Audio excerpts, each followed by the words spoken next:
Boa noite a todos, bem-vindos a mais essa segunda-feira da live Estudando o Livro dos Espíritos.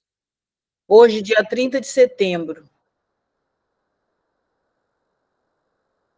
Hoje é dia 30 de setembro e nós vamos dar continuidade ao estudo que nós começamos algumas semanas atrás. Na última live, nós vimos as 3 categorias dos espíritos, e hoje nós vamos dar continuidade, vamos terminar esse assunto. Antes, vamos agradecer a Jesus pela sua presença entre nós, agradecer aos nossos mentores do plano espiritual, do Grupo Ramatiz, que sempre nos acompanha nessas lives, nesses estudos que são coordenados por eles. Que assim seja, graças a Deus. Então, dando continuidade, nós havíamos parado lá no grupo 1, né? Então, continuando falando dessa segunda ordem, que era a ordem dos bons espíritos. Só relembrando que o primeiro são os espíritos puros, o segundo é aqueles que já enxergam o bem, que já estão trabalhando no bem, e a terceira ordem é aqueles que ainda estão presos na ignorância total, que ainda não conseguem ainda discernir essa questão da matéria e do espírito. Então, lá na questão 107, o Livro dos Espíritos diz assim: caracteres gerais. Essa segunda ordem, então, a predominância de espíritos sobre a matéria, desejo do bem, suas qualidades e seu poder em fazer o bem estão em razão com o adiantamento que alcançaram. Uns têm a ciência, outros a sabedoria e a bondade. Os mais avançados, eles reúnem o saber das qualidades morais. Não estando ainda completamente desmaterializados, eles conservam mais ou menos, segundo a sua categoria, os traços de existência corpórea, seja da forma de linguagem, seja nos seus hábitos, onde se descobrem mesmo algumas de suas manias. De outro modo, seriam espíritos perfeitos, ou seja, eles ainda são espíritos que ainda carregam alguns hábitos que adquiriram na matéria, né?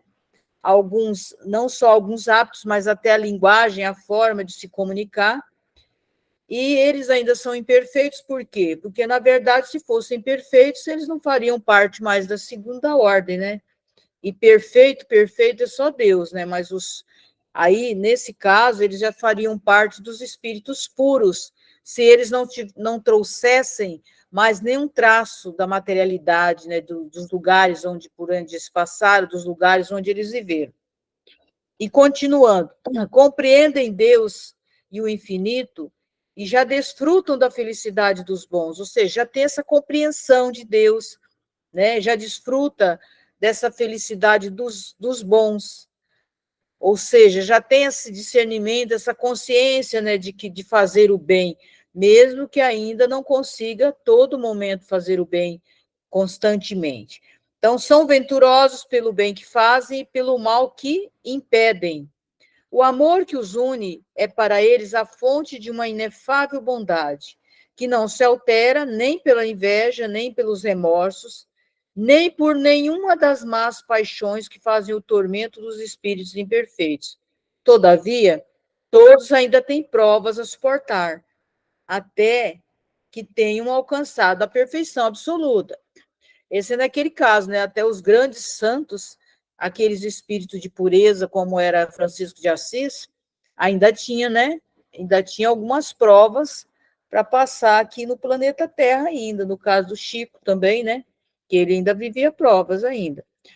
Como espíritos suscitam bons pensamentos, desviam os homens do caminho do mal, protegem na vida aqueles que se tornam dignos disso e neutralizam a influência dos espíritos imperfeitos naqueles que não se comprazem em suportá-la.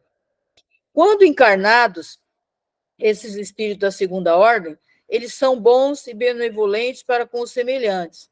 Não são movidos nem pelo orgulho, nem pelo egoísmo, nem pela ambição.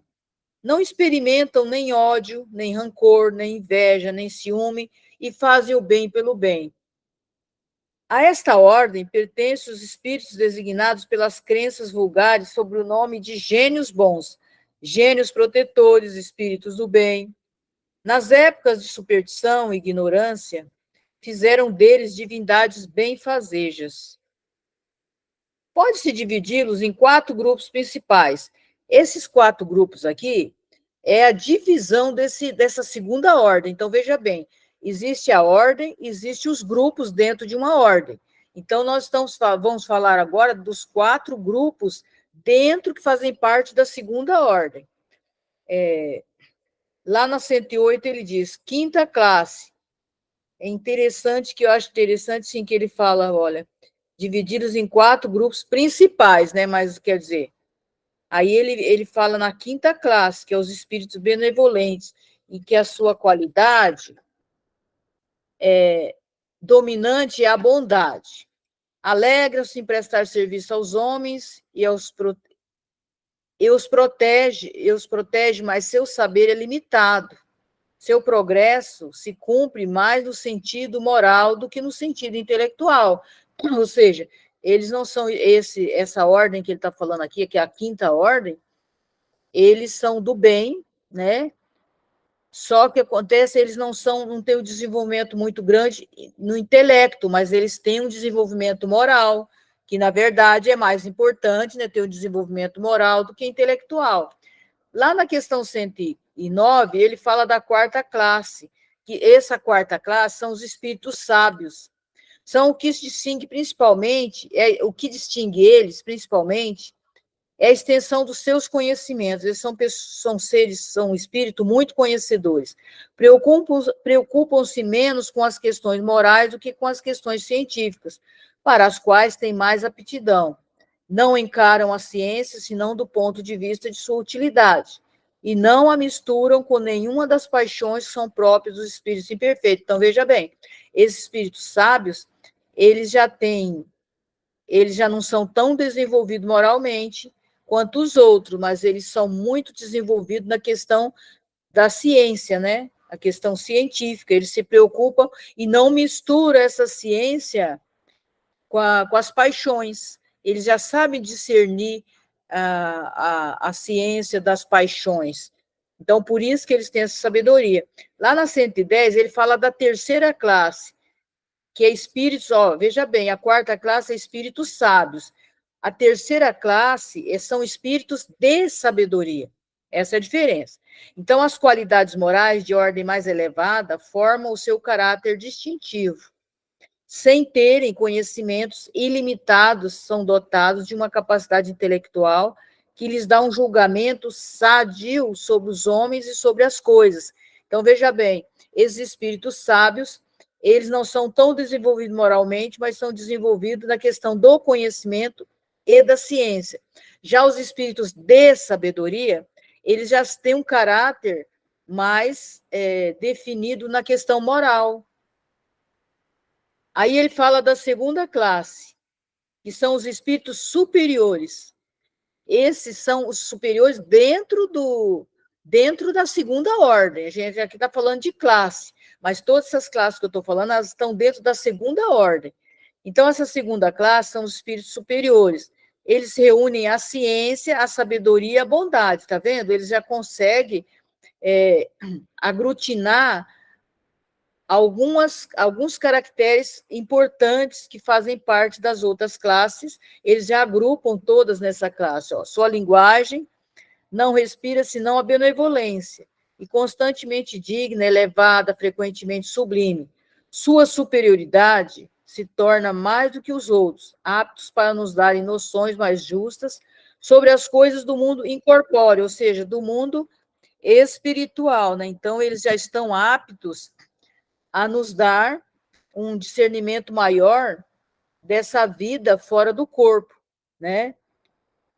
Comunicam-se voluntariamente com aqueles que procuram a verdade de boa fé e cuja alma desligada é bastante desprendida dos laços terrestres para compreender. Ou seja, aqui eles se comunicam com as pessoas que já estão mais desprendidas dessa questão do apego, né, da matéria, que já tem uma capacidade maior de entender essa questão que eles estão ensinando sobre a vida além do plano físico, né, da vida além do corpo. Mas eles se distanciam daqueles que animam só de curiosidade ou que a influência da matéria afasta da prática do bem, ou seja, eles ficam longe, eles não se juntam com as pessoas que ainda estão muito apegadas a matérias e também aquelas pessoas que não estão interessadas ainda em praticar o bem. E esses não são as pessoas de interesse para que eles se comuniquem com elas. Eles já estão num outro nível diferente. Então, aqui nós terminamos a questão da segunda ordem, que nós falamos das classes que fazem parte dessa segunda ordem. Agora nós vamos ver a primeira ordem. Nós a terceira, vimos a segunda, agora vamos ver a primeira ordem, que essa primeira ordem é a ordem dos espíritos puros. Lá na 112, ele diz, caracteres gerais dessa primeira ordem. A influência da matéria é nula, eles já não têm nenhum tipo de influenciação mais da matéria, do plano físico. Superioridade intelectual e moral absoluta em relação aos espíritos das outras ordens, ou seja, eles já têm um conhecimento intelectual e moral. Eles já concluíram esse aprendizado, tanto intelectual quanto moral. A primeira classe, essa primeira ordem, eles vão falar agora da primeira classe. Na verdade, é a primeira classe única. Por quê? Porque esses espíritos já são puros, né? Eles já encontraram a plenitude deles. Não tem mais divisão. Só existe uma classe, só existe a primeira classe, que ela é única. Eles percorreram já todos os graus da escala e despojaram de todas as impurezas da matéria, tendo alcançado a soma de perfeições de que é suscetível a criatura. Ou seja, é aquilo que fala, né? Eles atingiram essa perfeição que é suscetível à criatura, ou seja, porque perfeito, perfeito mesmo é só Deus. Mas ele está falando de uma perfeição, não uma perfeição igual a de Deus, mas a perfeição máxima que um ser pode chegar. Eles já atingiram isso. Então, tendo alcançado a soma, não estando mais sujeitos à reencarnação em corpos perecíveis, é para eles a vida eterna, que realizam no seio de Deus, ou seja, eles não têm necessidade mais de reencarnar. A gente pode dar o exemplo de Bezerra de Menezes, até do próprio Francisco de Assis, que eu falei antes. Então, esses seres, eles não têm necessidade de reencarnar. Muitas vezes eles reencarnam para auxiliar a humanidade por compaixão, né? Para cumprir uma missão, para vir ajudar a humanidade a evoluir mais rápido. Mas aí eles já estão doando algo deles que eles não têm necessidade mais de fazer, eles fazem isso por amor e por livre e espontânea vontade. Eles não são obrigados, não têm obrigação mais de fazer isso. Gozam de inefável, de inalterável felicidade, ou seja, eles encontraram a verdadeira felicidade, que é aquela que Jesus fala, da bem-aventurança, visto que não estão sujeitos a necessidades nem a vicissitudes da vida material. Mas essa felicidade não é a de uma ociosidade monótona, passada numa contemplação perpétua. São os mensageiros e os ministros de Deus, cujas ordens executam para a manutenção da harmonia universal. Comandam a todos os espíritos que lhes são inferiores, ajudam-nos a aperfeiçoarem e lhes designam suas missões, ou seja, eles que tomam conta dos espíritos que ainda estão inferiores a eles, mesmo aqueles que já trabalham no bem, mas ainda não são puros, e eles que dão a designação, olha, você vai trabalhar em tal lugar, você vai ajudar a humanidade com tal coisa, você, né, vai nascer, você vai reencarnar com determinada profissão para poder ajudar mais a humanidade. Então, ele já direciona essas tarefas para os outros. Assistir os homens em suas aflições, que são a casa dos nossos mentores, né? Concintá-los, aliás, não estou falando questão dos puros, mas eles direcionam essa classe desses mentores nossos, são dirigidos por esses da primeira ordem aqui, que são os espíritos já puros. Ou a expiação das faltas que os afastam da felicidade suprema. É para eles uma doce ocupação, porque eles têm prazer já, porque eles já desenvolveram aquilo que a gente viu lá no domingo, né, no sábado, no domingo, eles já desenvolveram essa questão da compaixão, eles já estão a serviço realmente da humanidade. Então, para eles, isso é uma felicidade, poder servir a Deus e a humanidade em geral. São designados, às vezes, sobre os nomes de anjos, arcanjos, ou serafins, ou seja, Jesus. Jesus é um anjo, Jesus é o governador da terra, né? Mas ele é um anjo. Então, ele faz parte dessa primeira classe, dessa classe pura. Ele também não precisava reencarnar, ele reencarnou com essa missão por amor, por compaixão de nós, para nos auxiliar. Os homens podem entrar em comunicação com eles, mas bem presunçoso seria aquele que pretendesse tê-los constantemente às suas ordens. Ou seja, não é que é impossível nós nos comunicarmos com eles, nós podemos nos comunicar. Só que essa comunicação, nós não podemos querer a todo momento, o tempo inteiro, que eles estejam à nossa disposição, porque isso não é possível, porque eles já têm outras tarefas muito mais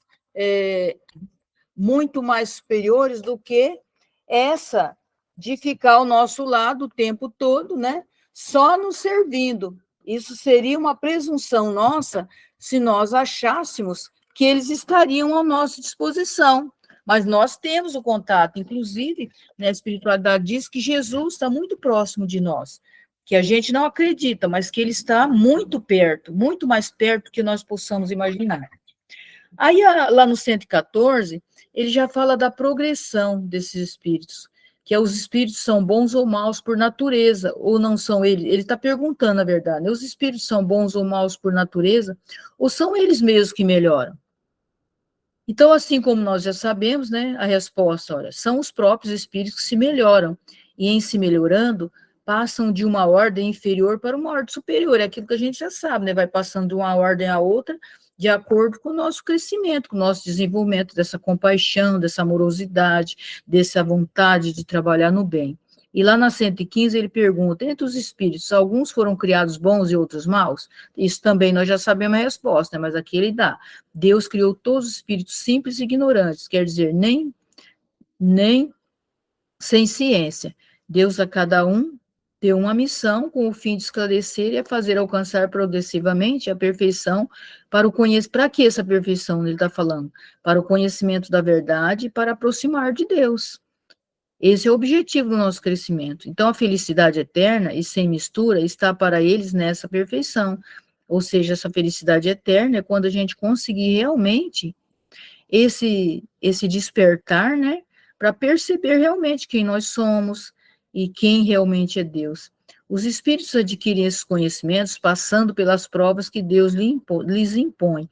Alguns aceitam essas provas com submissão e alcançam mais prontamente o fim da sua destinação, ou seja, quando a gente se revolta, que a gente não aceita a tarefa, as dificuldades que nós estamos passando, a gente, na verdade, nada mais estamos fazendo do que adiar, do que atrasar o nosso crescimento. Mas quando a gente aceita, né, e passa por tudo isso com fé e com confiança, eu sei que não é fácil, que muitas vezes a gente vacila, mas quanto melhor, com mais clareza, com mais paciência nós passarmos por tudo isso, sabendo que tudo isso vai passar, né, que tudo isso faz parte do nosso crescimento, a nossa evolução, ela acontece mais rápido, então por isso que depende de cada um de nós. Outros não a suportam, senão murmurando, ou seja, reclamando, né, todo dia reclamando, por que estou passando por isso, por que eu sou assim, por que eu sofro assim, por que essa doença está em mim, sendo que somos nós mesmos, né, que de alguma forma, ou com nosso pensamento, nosso sentimento, ou os nossos equívocos, nós nos direcionamos para esse caminho que nós estamos hoje, que é pelo caso das nossas faltas, né? Então, permanecem distanciados da perfeição e da felicidade prometida cada vez que nós fazemos uma reclamação, né? Então, é muito mais fácil a gente ver a dor que a gente sente do que ver aquelas coisas boas que a gente ainda tem, de estar respirando, de estar caminhando, de estar se alimentando sozinho, de estar tomando banho sozinho, né? não estar precisando de uma pessoa estar fazendo isso por nós. Quantas pessoas já estão nessa situação, né? Às vezes está em coma, ou às vezes não consegue andar mais, uma série de coisas. Então, continuando aqui, segundo isto, os espíritos pareceriam ser em sua origem como são as crianças ignorantes e sem experiência, mas adquirindo aos poucos os conhecimentos que lhes faltam em percorrendo as diferentes fases da vida. Isso está perguntando, né? Se é assim como as crianças, né? Que primeiro a criança senta, depois ela começa a gatinhar, né, depois ela começa a dar os primeiros passinhos. Ele está perguntando se essas fases do nosso crescimento, se é assim como a criança. Ele diz que sim. A comparação é justa. A criança rebelde, ela permanece ignorante e imperfeita, segundo a sua docilidade. Ela aproveita mais ou menos. Todavia, a vida do homem tem o termo, e dos espíritos se estende ao infinito. Lá na 116, ele pergunta: há espíritos que permanecerão perpetuamente nas ordens inferiores, ou seja, para sempre? E ele responde: não. Todos se tornarão perfeitos. Eles mudam, mas lentamente, porque, como já dissemos de outra vez, um pai justo e misericordioso não pode banir eternamente seus filhos. Ou seja, Deus não vai castigar um filho para sempre, porque ele é um pai amoroso. Se nós não fazemos isso, imagine Deus. Pretenderias, pois, que Deus, tão grande, tão bom, tão justo, fosse pior que vós mesmos? Ou seja, nós seríamos melhor do que ele? Claro que não.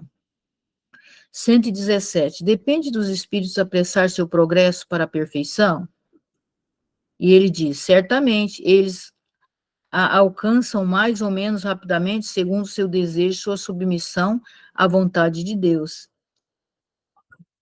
Então, ou seja, o que ele está falando aqui? Que depende de nós para apressar ou não essa nossa evolução mais rápido, ou a gente ir a passos de lagartixa, de tartaruga, né? E depende de cada um de nós. Se a gente realmente procurar, né, falar, não, eu quero mudar. Existe aquela frase do Yogananda que eu sempre repito, que é um mantra, né, que a gente pode fazer todo dia para nos ajudar nisso, que ele fala assim: eu posso mudar, eu tenho a vontade para mudar, eu vou mudar. Então, se a gente faz esse mantra todo dia, ele vai fortalecendo a gente, para a gente realmente ter força para mudar as coisas que precisam ser mudadas. Lá na 118 ele diz: podem os espíritos degenerar? E ele diz: não, à medida que avança, compreende o que os distancia da perfeição. Quando o espírito finda uma prova, fica com o conhecimento que não esquece mais. Ou seja, tudo aquilo que nós aprendemos, nós não vamos perder. Nós só vamos acrescentando durante as nossas vivências. Pode permanecer estacionário, mas não retrógrada. Ou seja, nós podemos estacionar se a gente ficar só reclamando, se a gente ficar rebelde, se a gente não aceitar os desafios que nós mesmos criamos para nós. Aí a gente estaciona, mas voltar para trás não existe chance. Nós nunca vamos voltar para trás. Lá na 119 ele diz: Deus não poderia isentar os espíritos das provas que devem suportar para alcançarem a primeira ordem, lá, que é a ordem dos espíritos puros, e ele responde: se eles tivessem sido criados perfeitos, seriam sem mérito para desfrutar os benefícios da perfeição. Ou seja, que injustiça seria, né? Criar uns perfeitinhos e criar os outros malzinhos. Ajudar uns para ir mais rápido e não ajudar os outros. Então, Deus não é injusto. Existe essa harmonia, esses degraus para serem alcançados. E lá no 120, todos os espíritos passam pela fieira do mal para chegar ao bem? E ele diz: não, pela fieira do mal, não pela fieira do mal, mas pela da ignorância, ou seja, o espírito ele pode ter sido criado ignorante, mas não quer dizer que ele vai passar por essa fileira do mal. Isso depende da tendência de cada um, né? No caso que muita gente fala, né, que Jesus, provavelmente, ele nunca se mergulhou no mal. Ele foi criado ignorante, mas ele, provavelmente, ele é um dos seres que ele não chegou talvez, né, isso é suposição também, que ele não tenha chegado a praticar o mal como nós praticamos, mas a escolha dele, foi escolha dele, não foi escolha de Deus. 121, por que certos espíritos seguiram o caminho do bem e outros do mal? Por que será? E ele vai responder: não tem eles seu livre-arbítrio? Deus não criou espíritos maus. Deus não criou espíritos maus. Os criou simples e ignorantes, quer dizer, tendo tanto de aptidão para o bem quanto para o mal. Aqueles que são maus, assim, se tornaram por sua vontade, ou seja, ele nos criou para a gente escolher. A gente poderia tanto ir para um lado como para o outro. Aí foi escolha nossa. 122. Como os espíritos em sua origem, quando não têm consciência de si mesmos, têm a liberdade de escolha entre o bem e o mal? Ou seja, quando as pessoas ainda não têm consciência, elas têm essa liberdade de fazer essa escolha? E ele diz, existe neles um princípio, uma tendência qualquer que os leve antes a um caminho que o outro? E ele diz, esse caminho é o livre-arbítrio que se desenvolve à medida que o espírito adquire consciência de si mesmo. Não haveria mais liberdade se a escolha fosse determinada por uma causa independente da vontade do espírito. A causa não está nele, está fora dele. As influências a que cede em virtude de sua vontade livre. É a grande figura da queda do homem e do pecado original. Alguns cederam à tentação, outros resistiram. Então, esse é o chamado, a questão que se fala, né, que a questão do pecado original, né, que alguns cederam a essas tentações, outros não. Outros resistiram e já iniciaram no caminho do bem. De onde provém as influências que se exercem sobre ele? Dos espíritos imperfeitos que procuram se apoderar dele, o dominar e que se alegra em fazer sucumbir. Foi isso que se quis pintar na figura de Satanás. Ou seja, quando fala nessa figura, está falando desses seres que ainda são inferiores e que ficam tentando influenciar as outras pessoas que estão tentando seguir o caminho do bem. Essa influência não se exerce sobre o espírito, senão em sua origem, ela o segue na sua vida de espírito, até que tenha de tal modo domínio de si mesmo, ou seja, vai sofrendo influenciação até conseguir ser um espírito puro. Enquanto não é um espírito puro, ainda recebe, se bem que até Jesus, né, ainda recebeu, né, questão de tentação, Francisco de Assis, né, e assim por diante, só que eles não caíram mais na questão da influenciação, né.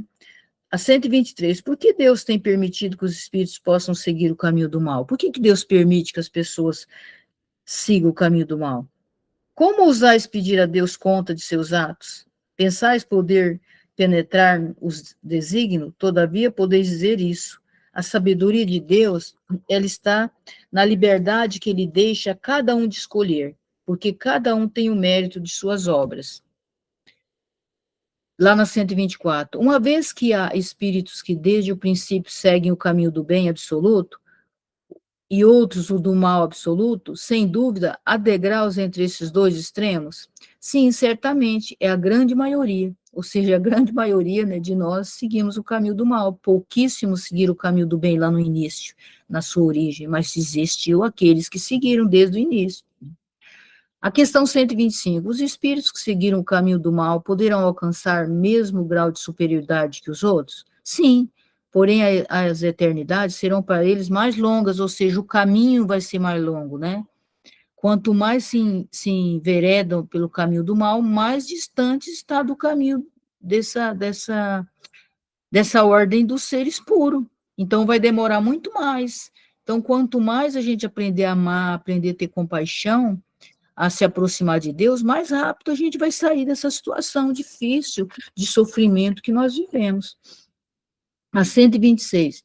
Os espíritos que alcançaram o grau supremo, depois que passarem pelo mal, têm menos mérito que os outros aos olhos de Deus? E ele responde, Deus contempla os transviados com o com o mesmo olhar, e os ama todos do mesmo coração. São chamados maus porque sucumbiram. Não eram antes, senão simples espíritos. Ou seja, o que ele está dizendo? Que Deus ama de forma igual. Ele ama tanto os maus quanto os bons, porque ambos são filhos dele. Ambos são criaturas deles. É a mesma coisa se uma mãe ou um pai ama os filhos, não importa o que eles façam, imagine Deus, né? Deus não faz diferenciação. Essa questão da consciência que nos deixa culpado, mas Deus, ele sabe, né? Que nós somos frágeis, suscetíveis também ao mal, mas ele sabe que um dia nós voltaremos para ele. E ele espera. 127. Os espíritos são criados iguais em faculdades intelectuais? E ele diz: são criados iguais, mas não sabendo de onde vêm, é preciso que o livre-arbítrio tenha seu curso. Progridem mais ou menos rapidamente em inteligência quanto em moralidade. Ou seja, mais ou menos eles vão caminhando, de acordo com que eles desenvolvem inteligência, também eles desenvolvem a moralidade, mais ou menos no mesmo patamar. Os espíritos que seguiram desde o princípio o caminho do bem não são, por isso, espíritos perfeitos. Se não têm más tendências, precisam adquirir a experiência e o conhecimento necessário para chegar à perfeição. Aqui ele está explicando por quê. Por exemplo, se uma criatura de Deus, lá no início, ele já partiu para o caminho do bem, por que ele tem que cruzar todo esse caminho? Ele já não podia já ir direto para a classe, para a ordem pura? E aí ele responde o quê? Que não, porque ele precisa viver também as experiências para adquirir essas experiências necessárias para que ele vá aperfeiçoando enquanto ser, né? Senão não tinha razão, né, dessa diferenciação, mas é por isso que existe essa diferença, né? Porque mesmo que ele não esteja nessa tendência do mal, no caminho do mal, mas ele precisa, através das experiências de vida, ele precisa aprender através da vivência. A gente não aprende de outro jeito, porque senão o outro aprendizado ele é apenas intelectual, né? Senão fica só no nosso intelecto, aquilo que a gente lê, por exemplo. A gente aprende, mas fica no nosso intelecto. Se a gente não coloca em prática, na verdade, nós não assimilamos na nossa consciência. Essa é a diferença. Aí ele vem falar lá, já está essa segunda parte, ele fala essa questão dos anjos, né, dos demônios. No 128, os seres que chamamos de anjos, arcanjos, serafins, formam uma categoria especial de natureza diferente dos outros? Ele diz, não. Esses são aqueles que já se tornaram puros, os que acham mais no alto do grau da escala, que reúne todas as perfeições. São aqueles que já passaram por todas as experiências, que já adquiriram todo esse conhecimento consciencial, né? Não intelectual, mas consciencial. É aqueles da primeira ordem lá. Mas eles foram criados da mesma forma. E essa palavra de anjo, ele já traduz para a perfeição moral, ele já tem a perfeição moral e também de sabedoria. E ele fala, por exemplo, eles percorrem todos os graus da mesma forma dos outros. Alguns aceitam a sua missão sem murmurar, né? Então, é aquilo que falei, então vai mais depressa, por quê? Porque toda vivência, todo desafio, mesmo sendo fácil ou difícil, eles aceitam da mesma forma, porque eles sabem que é para o crescimento deles. Então, eles conseguem chegar mais rápido nesse objetivo final, né, que Deus tem para cada um, que tem para todos, na verdade, né? Eles já têm esse discernimento, eles sabem que não é à toa que eles estão passando lá na 130. Se a opinião que admite seres criados perfeitos superiores a todas as outras criaturas é errônea, como se explica que essa crença esteja na tradição de quase todos os povos? Fica sabendo que o teu mundo não é de toda a eternidade e que muito tempo antes que existisse, já havia espíritos que tinham atingido o grau supremo. Os homens, então, puderam crer que eles foram sempre do mesmo modo. Ou seja, o que ele está falando? Como nós vivemos num mundo inferior ainda, e quando os primeiros povos tiveram contato com esses seres superiores, eles acreditavam que eles já eram assim para sempre, que eles já foram criados dessa forma. Eles não acreditavam, não sabiam que eles tinham ido fase por fase até chegar. Por isso eles colocaram essa questão que existiam os anjos lá, que eram os bonzinhos, que já tinham sido criados por Deus assim bonzinhos, os outros que eram malzinhos, porque eles achavam que aqueles seres lá já tinham sido criados daquela forma, eles não tinham esse conhecimento.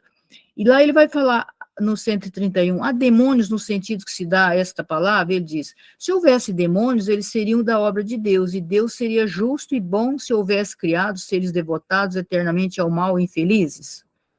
Se há demônios em teu mundo inferior e aos outros semelhantes que habitam, são esses homens hipócritas que fazem de um Deus justo um Deus mau e vingativo, e que crê-lhes seja agradáveis pela abominação que cometem em seu nome. Ou seja, se existisse demônios, é porque Deus tinha desistido dessas pessoas, desses seus filhos, desses seres, então Deus não seria justo, né? Então Deus faria diferenciação e ele seria um ser vingativo, mas Deus não é vingativo, ele é amoroso. Então, essa denominação é dada àqueles espíritos que ainda estão no mal, né? Mas não existe alguém que vai estar no mal para sempre.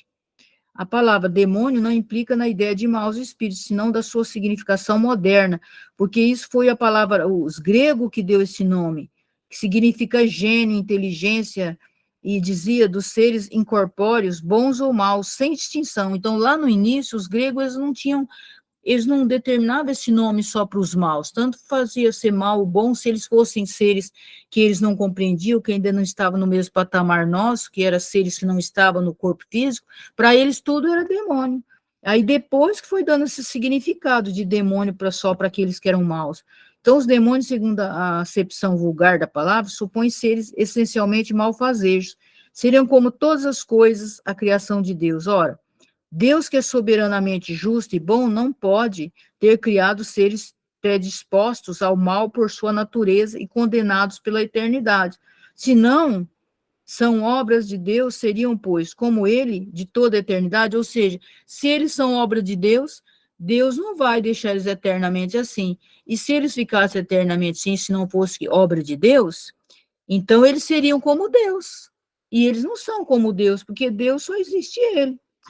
A primeira condição de toda doutrina é ser lógica. Ora, os demônios, em seu sentido absoluto, pecam por essa base essencial. Na crença dos povos atrasados, que não conheciam os atributos de Deus, admitiam-se as divindades malfazejas, como também os demônios.